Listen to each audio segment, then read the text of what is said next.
Hello students, good morning to all of you. Class 12th, lecture number 6th, unit chemical kinetics.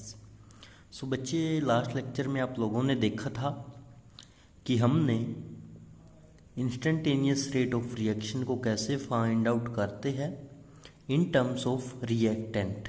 ये reactant की diagram लिया था ना हमने कि रिएक्टेंट की कंसंट्रेशन कैसे टाइम के साथ डिक्रीज हो रही थी। ठीक है, तो चलिए अब नेक्स्ट प्रोसीड करते हैं। नेक्स्ट हमारे पास सेम डायग्राम रहेगा, लेकिन वो डायग्राम था रिएक्टेंट का, बट इस बार जो डायग्राम होगा ये होगा प्रोडक्ट का। देखिए यहाँ पे पी लिख रखा है प्रोडक्ट। ये किस किस के बीच में होगा डायग्राम देखिए, कंसंट्रेशन ऑफ प्रोडक्ट इस डायरेक्शन में और नीचे की तरफ टाइम। तो अब आप लोगों को पता है कि जो प्रोडक्ट होता है वो जैसे जैसे टाइम गुजरता है वैसे वैसे बनना स्टार्ट होता है। तो यानी कि जब टाइम 0 होता है तो प्रोडक्ट भी कितना होता है 0, और उस दौरान रिएक्टेंट ज़्यादा होता है। ठीक है, फिर टाइम जैसे जैसे निकल जाएगा तो टाइम आगे बढ़ेगा तो प्रोडक्ट की वैल्यू के अंदर इंक्रीज होना स्टार्ट। तब देखिए पहले सिंपल इस कर्व को देखिए जो ये ऐसे राउंडेड सी दे रखी है।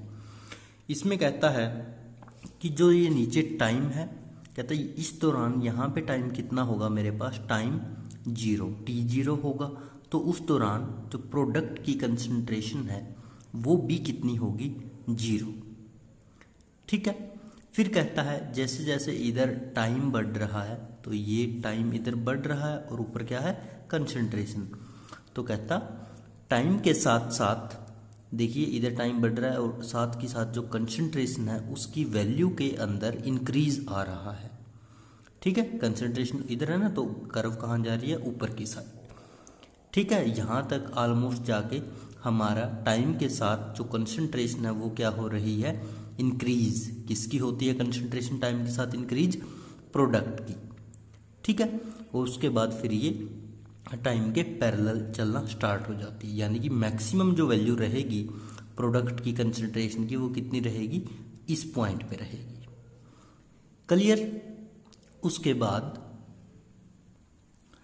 अब हमें क्या देखना है, प्रोडक्ट के केस में जैसे हमने पहले रिएक्टेंट के केस में इंस्टेंटेनियस रेट निकाला था, ऐसे ही अब हम लोग प्रोडक्ट के केस में भी रेट ऑफ इंस्टेंटेनियस निकाल लेंगे।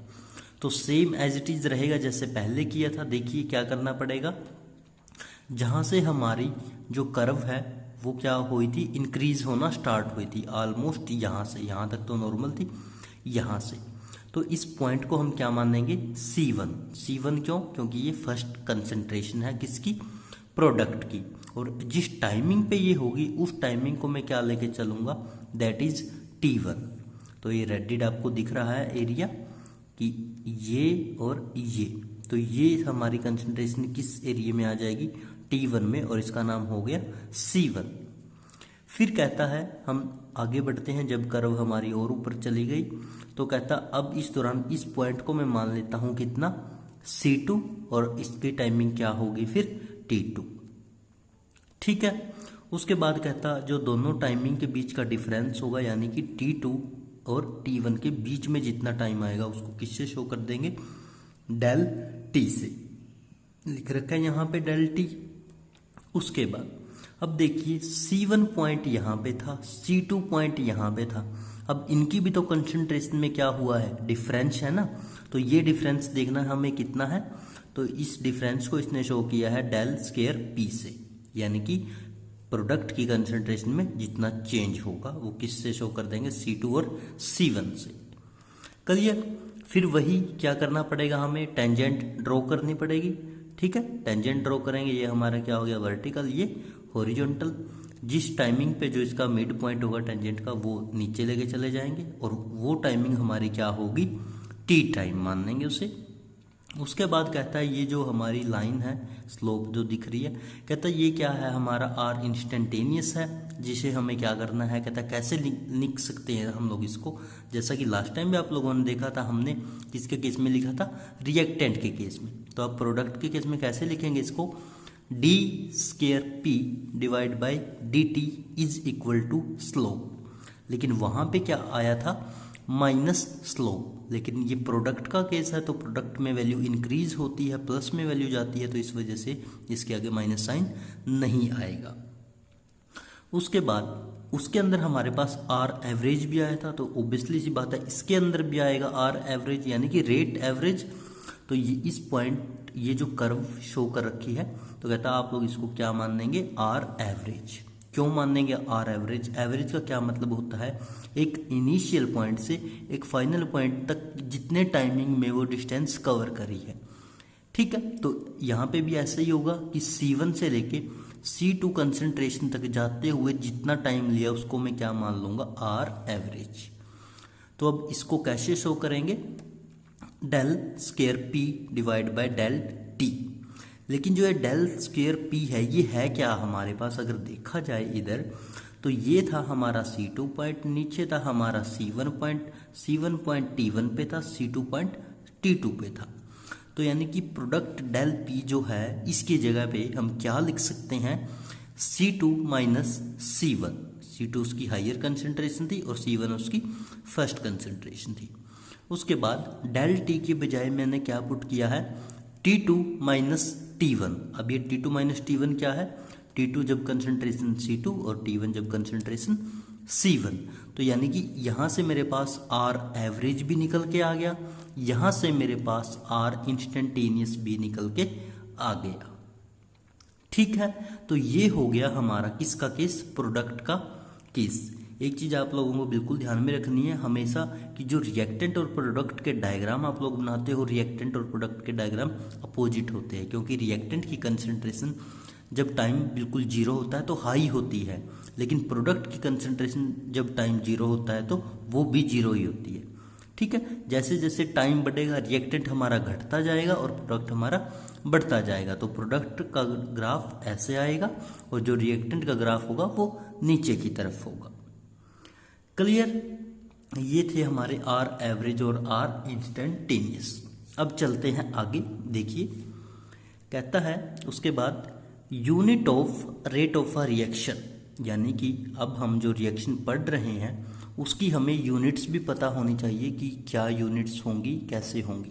तो देखिए कहता है from the equation 1 and 2 that unit concentration time inverse. कहता अगर हम इक्वेशन 1 और 2 को देखें तो देखिए कौन सी थी इक्वेशन 1 और 2।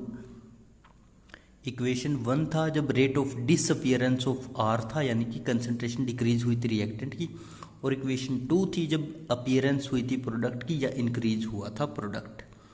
ठीक है, तो कहता इन दोनों से हमें क्या पता चलता है कि जो कंसंट्रेशन ओवर टाइम है, यहीं से बनेगी ना यूनिट। तो ऊपर क्या है, कंसंट्रेशन डिवाइड बाय क्या है, टाइम।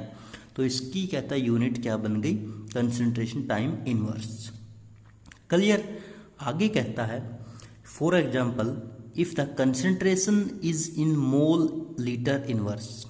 अगर कहता किसी रिएक्शन की जो कंसंट्रेशन है वो कैसे हो, मोल लीटर इनवर्स में हो, and time is in second, और टाइम किस में हो, कहता सेकंड में हो, तब जो उसकी यूनिट होगी फिर कंसंट्रेशन टाइम इनवर्स की बजाय कहता फिर वो कैसे होगी, mole litre inverse second inverse.